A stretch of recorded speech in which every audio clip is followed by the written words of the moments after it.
Hello, my name's Hazel, and I'm a 29-year-old woman. The past few months have been a wild ride, and my life is at a major turning point right now. I thought it was a good time to share my story with the world. Let's start with my career. I always wanted to work in medicine because growing up, I idolized my uncle, who was a well-known pediatrician. I worked really hard on my studies and didn't pay much attention to anything else, including dating. After many years of studying, I finally became an on-call nurse. While I enjoyed my career, I felt very lonely. About a year after becoming a nurse, I met my husband, Casey, through a dating app. I wasn't a big fan of dating apps, but I was tired of only meeting people at work. Casey and I had great chemistry over text, but I was nervous about meeting him in person because people can be different in real life. Thankfully, Casey was just as great in person, and we had a wonderful time together. We planned a second date for the next weekend, and after dating for 2 years, we decided to get married. We had a small, beautiful wedding, which was one of the best days of my life. A few months after our wedding, Casey got a call from his father, Derek. Derek had struggled with type 2 diabetes for a long time, and his health was getting worse. He also had other illnesses. Every time Derek called, I got a little scared, worrying it might be bad news about his health. This time, it was. Casey talked to his dad for a long time before telling me about the conversation. I just got off the phone with my dad, Casey said. Is everything okay? I asked. Not really, he replied. His health is getting worse. Oh man, what do you plan on doing about it? I was thinking we could move in with him. He needs 2 injections every day, and you're a nurse. Plus, he won't be alone at home. Why would you think I wouldn't be on board with that? I asked. We just got married a few months ago, and I'm already asking you to help take care of my father. A lot of people would be upset with that. Sure, but I'm not like that. Besides, I adore your father and want him to live a long life. If I can help him, why wouldn't I? Thank you so much. You have no idea how much this means to me. Hush now, we'll stay with him until he gets better. How about we move in this weekend? I would ask him to move in here, but he has a whole house while we live in an apartment, and it would be too cramped. Honey, calm down. I'm okay with this. Let's get some sleep tonight and work out the details tomorrow. Yes, I'll call my dad now and inform him about our plans. Okay. I was actually glad to be able to help Derek. After all, he was family now, and I knew how to care for him. Casey talked to his father, and we decided to move in that weekend. Casey was very concerned. I was worried about the move deep down inside, but Casey kept checking on me all the time. He kept saying that if I wanted to back out at the last minute, he wouldn't hold it against me. I reassured him every time that I wanted to do this. When we finally moved into Derek's place, the first thing I did was learn about Derek's medication. I took Derek to all his doctor's appointments and reviewed all his medical reports. I took my role as his caregiver very seriously. Once I was familiar with everything, I focused entirely on caring for Derek. Derek's behavior changed completely after I took over his medical care. He used to be very cheerful and carefree, but then he became quiet and reserved. I tried to get him to talk several times, but Derek never responded with more than a phrase. I asked Casey if he knew why Derek was acting that way, but Casey didn't seem to have any idea either. Besides, I didn't expect Casey to know, considering he was always busy and out of the house. When I asked him where he was going, he always gave various answers like work or drinks with friends. I was upset that Casey was showing so little care toward Derek, but I figured that being away from home was his way of dealing with his sorrow about his dad's health. Eventually, I gave up on asking Derek if everything was okay and instead focused on getting him better physically. Finally, about a month after Casey and I moved in, Derek spoke to me. I'm so sorry that you have to do this, Derek said. Why are you apologizing? I asked. I feel bad. This is not how you're supposed to spend the first few months of your marriage. You and your son are the same. He brought up this concern too, but just like I told him, I'll tell you this, I want to do this for you. Sure, but there are a million other things you could be doing. And none of those would be as important as you are. I want to see you get better. I don't think I ever will, Derek said. Why is that? You're much more stable now than you were before. This is how it always is. I get stabilized for a bit and then I crash again. Ask Casey, he's been with me every single one of those times. I was there for a few of those times, but now you're in my hands. I'm a trained nurse and have a little more knowledge than Casey when it comes to medicine. How dare you say that you have a lot more knowledge about medicine than him, Derek joked. But see, your sense of humor is coming back, so you're definitely getting better. Let's focus on feeling good and let the future worry about itself. I'm thankful for you. I wish there was more that I could do for you. That's enough. I only want you to do one thing for me, and that's to recover and be as healthy as you can. Got it? Yes, ma'am. So, where's Casey? I don't really know. He's been running some errands. That boy is always taking care of things behind the scenes. I feel like I've upset him too, with having you guys move in. I can assure you that you haven't. He's just very worried about you. I guess being out of the house makes him feel better because he doesn't have to see you suffer as much. Just let him know that I miss talking to him, and if he could, we could watch the game together this evening in the den. Just a boys' night if you don't mind. That's a great idea. I'll let him know. I'm sure he'll be thrilled to spend some quality time with his dad. Besides, I could use some downtime for myself too. Alright then, if you don't mind, I'm going to take a nap now. I feel pretty tired. Of course, I'll check on you every half hour, and if I'm not here, just press this buzzer, and I'll be right by your side. Sleep well.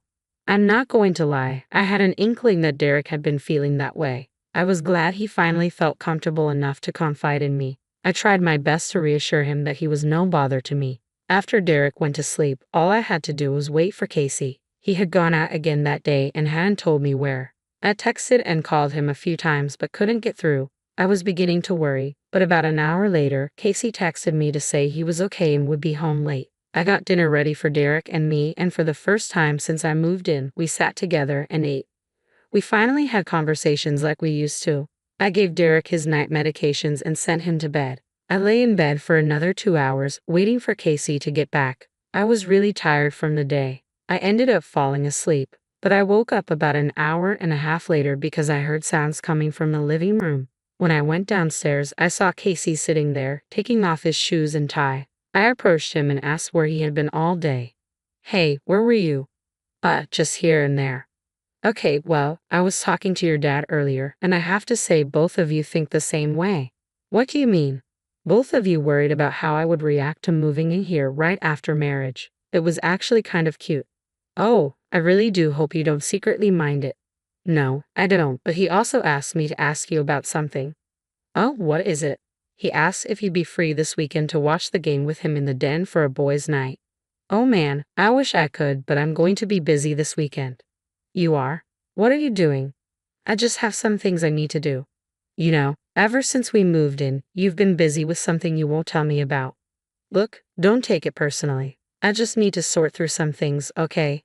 No, I will not take that as an answer. Do you know how upset your dad is? What's he got to be upset about? You haven't been spending any time with him. He thinks you're upset about the move and that you're avoiding him because of it.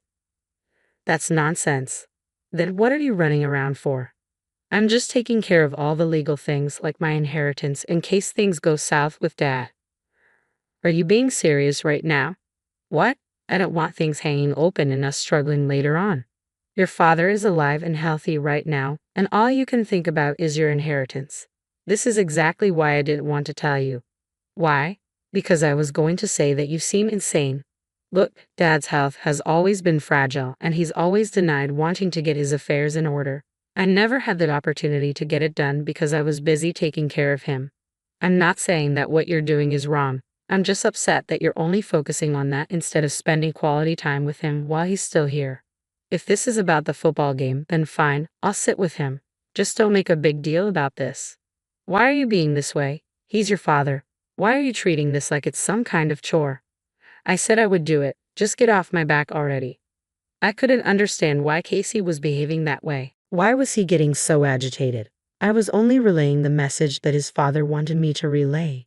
Besides, why would he act like spending a day with his ill father was such a huge task? Casey didn't give me a chance to ask him any more questions because he got up and stormed off into the guest bedroom.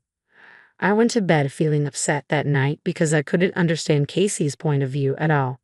The next day, Casey approached me before he left for work and apologized for his behavior the previous night. He told me he had been tired from work and took out his frustration on me. Somehow, I couldn't fully believe that excuse. But at least Casey assured me that he didn't find spending time with his father to be a burdensome task. He told me to let Derek know that he would spend the weekend with him. Derek was overjoyed when he heard the news, so I planned out all the snacks and drinks they would need for the game viewing. When the weekend came, I left the house after making sure Casey and Derek were settled in the den. I made sure Casey knew what to do if Derek's blood sugar level got too high or too low. Then I headed to the library for some much-needed reading time. When I came back, both Casey and Derek had big smiles on their faces. They wouldn't stop talking about the game, and I was happy to see them back to their usual selves. That was the last time I saw Derek truly happy. A month after that, Derek's health began to deteriorate. His blood sugar levels were always through the roof, and he was getting weaker and weaker. One day, on a whim, I decided to take Derek to the hospital for a checkup. I gave the nurse a bottle of his medicine and asked her to check if it was correct, wanting to rule out any possible causes for Derek's declining health. Once Derek was settled in his ward, I called Casey to inform him of what had happened. Casey rushed over and was with me at the hospital within half an hour. "What's going on?" "Oh, thank God you came." "What's wrong with Dad?" "Nothing too serious, but his health was getting worse. I felt like something was off, so I brought him to the hospital." "Did you seriously admit him into the hospital based on a hunch?" "Well, yes. What's the problem with that?" "Do you know how much his bills cost?" "He's fully insured, Casey. There's nothing to worry about." "What is your problem with this?" "You're a nurse. You could have figured it out on your own. You didn't have to come to the hospital."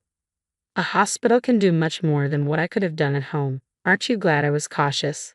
This is better than waiting until something bad happens." "Nothing bad would have happened. You just admitted him to the hospital because you thought something was wrong. You didn't have any evidence." "Didn't I say his numbers indicated his health was declining? I think that's evidence enough." You're going to ruin everything." "What are you?" I was interrupted by the nurse I had given Derek's medicine to. She pulled me aside and told me that the medicine was not medicine but sugar water. That was what was causing huge spikes in Derek's levels. I was shocked and couldn't understand how that was possible until I got a call from one of Casey's friends right at that moment. What they told me shocked me to my core. I started thinking about Casey's suspicious behavior. Derek's spike in blood sugar levels started a month before, right after the game viewing when I was out of the house. I quietly told the nurse to alert the police that Casey had been trying to poison his father. My heart was racing, but I knew that Casey had to be the culprit. I just needed to stall him. I set my phone to record and approached him. "What's going on? What took you so long? Why do you look so pale?" "The nurse just told me something." "What?" "I do not have the patience for your drama right now. Spit it out." "The medicine that I have been injecting Derek with was not the one prescribed to him." "Oh, how did the nurse find out about that?" "Because I gave her the bottle of the medicine when she told me that Derek's sugar levels were soaring beyond belief. I thought that was odd, so I gave her the bottle. It turns out it had been switched with something else entirely." "With what?" "It was just plain sugar water, which would explain the high blood sugar levels." "Casey, why did you do that?" "You think I did that? You did it. I'm not the one administering his medication to him. I would never do something like that. All of this only started happening after that day I spent away from home." "Did you switch the label of the medicine into another bottle?" "I did not." "Be honest with me. Why did you do it?" "Why do you think I did it?" "Because everything adds up. You telling me that I was ruining your plans, you constantly being out of the house, never spending time with him. I had a plan for us to go somewhere today, and I was that way with Dad even before the day we watched the game together. Then tell me why one of your friends called me because they were concerned when you told them that you had found a way to get your dad's inheritance earlier. Which one of those jerks ratted me out? What did your father do to you for you to want him dead?" "It wasn't anything personal, okay? I just wanted to live a lot more comfortably.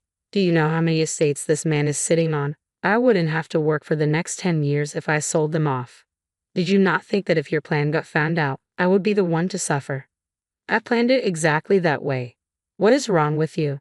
"You know what? I'm not even going to give you the satisfaction of a bigger reaction. You deserve to rot." "Is that the cops? You called the cops on me?" "Well, what you did was attempted murder. I just stalled you long enough to ensure that you wouldn't run away. You rat, enjoy prison time." Casey was promptly arrested after that. I couldn't believe what was happening, but I knew I needed to stay strong for Derek. When Derek was in a more stable condition, I broke the news about Casey's crimes to him. Derek was shocked and heartbroken. He couldn't believe his own son wanted him dead. While focusing on making Derek feel better, I was also summoned to court several times to testify against Casey. Every time I went there, Casey just glared at me with such intensity that I felt really scared. but I knew that what I was doing was right for Derek. Eventually, after weeks of going over the case, Casey was convicted of elder abuse as a felony. He was sentenced to 1 year in prison and fined $10,000, along with time at a correctional facility for his behavior. I was just happy that Casey was finally taught the right lesson and hoped he would change for the better. While I was happy, Derek was not. Unfortunately, Derek could not get over his grief of losing his son. He became sadder and sadder as each day passed, and the day that Casey was sentenced, Derek lost his will to live. For a moment, I felt bad that I was the one who blew the whistle on Casey's devious plans and in the process, hurt Derek. But Derek must have sensed that I was feeling that way because one day, while I was giving him his medicines, Derek told me not to feel terrible about exposing Casey. He said he was sad because he felt betrayed and like he had been a horrible father to Casey. I tried my best to comfort him, but Derek didn't want to listen. Instead, he asked me to get him his lawyers because he had some paperwork to change. I did everything he asked, and about 3 weeks after Casey's sentencing, Derek passed away from a cardiac arrest. I was devastated because in my heart, I felt like Casey still got what he wanted. He was the reason his father gave up on his will to live. That was until Derek's lawyers contacted me to tell me that Derek had given me the majority of his estates and properties. The rest he donated to an old age home for abandoned elders. My heart melted at the thought of Derek's thoughtfulness, but I also knew I had to uproot myself and move to a different place. I had a year to change things up and make sure Casey would find no way to get a hold of me.